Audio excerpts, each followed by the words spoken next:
Hey guys, what's up? This is It's Broken here, and I'm here to show you a forging trick to where you can blow up a hole in a wall and the rocks actually collapse and you can actually walk through the hole in the wall. So I'll show you the forging after this and explain how it works. You walk forward and it blows up and the rocks all fall apart and there's actually a hole in the wall that you can walk through, and that happened because there's a spot that you step in that makes the explosion, triggers it. And then you can obviously put different rocks or whatever and make it look different or whatever you want, and I will see you in Forge.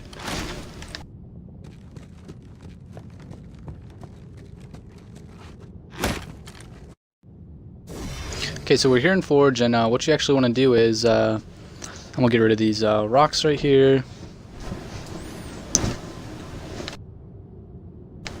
So I'm going to move these rocks back.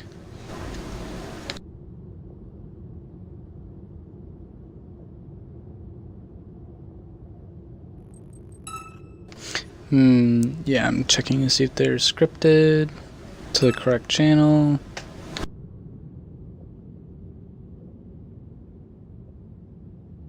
Okay, so what you want to do first is build a archway out of rocks. Don't worry about the explosive volumes, you will get to that later.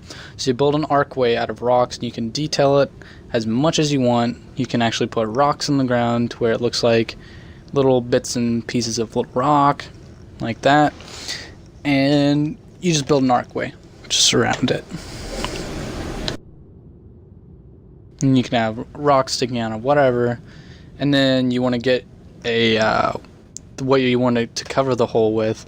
So I chose the large rock, and you want to script it to can despawn to true and spawn channel of 1. And you want to do that with all the rocks that you want to cover up the hole with to where it looks like a normal hole. And right now I'm just gonna place them all around. Don't even really care where they went or where they go. Just gonna place them all around. And you want to make sure that on the very top that it can hold rocks, like normal rocks, and I accidentally grabbed the timer right there. So just fill up the hole with how many, you can make it as big as you want, and just make it to where it can hold little bits of rock on the top.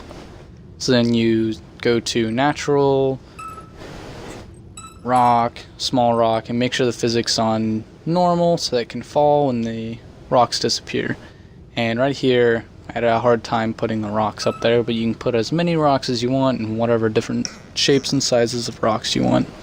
And right here I had a bit of trouble putting it on there.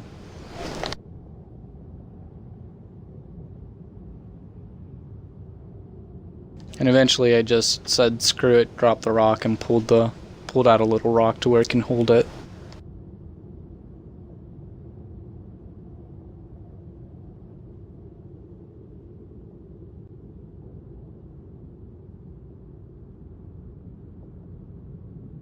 And then after that you want to go to gadgets, explosives, and you want to spawn in a bunch of explosion volumes and make sure they're invisible.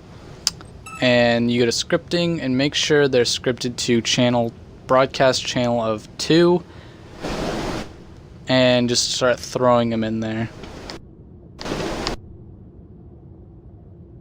And I was actually pulling these apart to check what actual broadcast channel they were, and it turned out to be 2.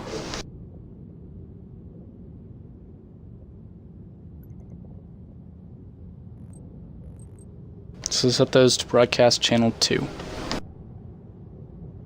And after that you want to spawn a trigger on exit off, which would be under scripting. Trigger on exit off, and then put a respawn point inside that zone and make it as big as you want. Then you spawn a trigger on enter on, and you want to script trigger on enter on to broadcast channel 2, and then you want to spawn in a timer, make sure it's on broadcast channel 1, and you don't need to do anything else with the timer. And make sure it's inside the your respawn zone's inside there. and we'll go test it out. Alright, so we are here in a custom game, and we're gonna see if it works out as planned. So we just walked forward and bam, worked.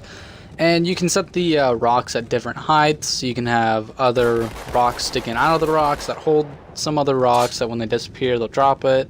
Like I said, you can detail it differently. I just wanted to give you the basics, and I don't know why, but the shadow still appears, and you can see the fusion coil sticking out to the left. And you can add different rocks for different features or whatever you want. And if you have any questions, just send me a message or leave a comment.